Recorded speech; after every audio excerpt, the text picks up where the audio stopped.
Hello and welcome. I'm JD, and I just want to say happy birthday to Nebulous Fleet Command, and well done to the team over at Eridanus Industries. Nebulous Fleet Command released onto Steam Early Access on the 11th of February 2022. So it is now 1 year old, and a bit of congratulations is in order. The team's obviously been working very hard. I pulled together the fact that there's been over 180 changes over the last year across 17 different patches. Some of those have been really small and minor tweaks to balance or clarifications to the game. But we've had some good medium and large patches and updates. We've had new maps, game modes, balance adjustments, almost in every patch, every second patch.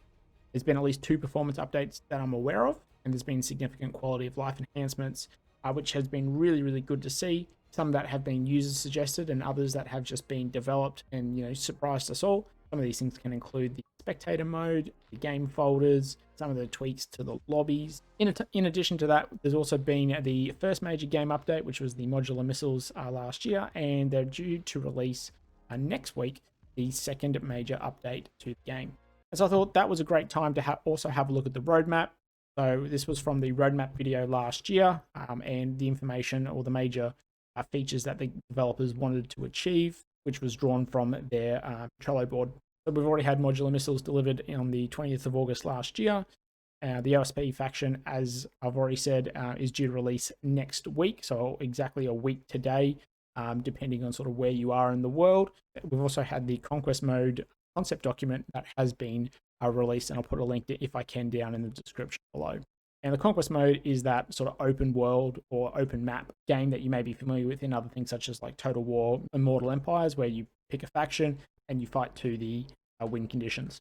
We also know that carriers and fighters, marines and boarding, and environmental hazards are also on the roadmap.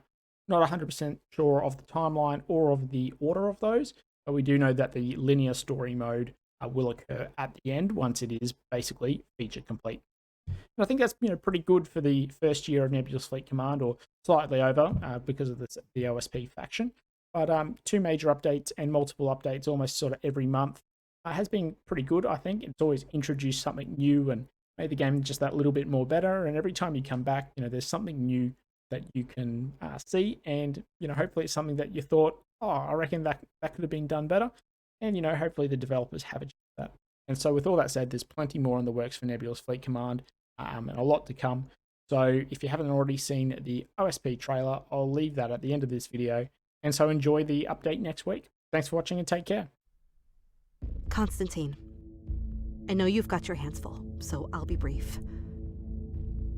Things are moving a lot faster here than we expected, and the other systems are still dragging their feet. The gate blockade is established, so there's that at least.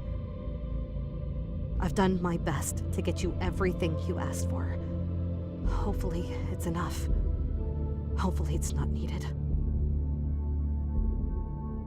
I can't imagine how hard this is for you.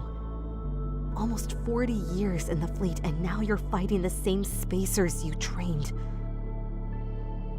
I know why you're really doing it, even if you won't admit it, but regardless, your home owes you an impossible debt. None of us here know how this is going to end, but at the very least, there's one thing I am sure of. I'm glad we've got you on our side.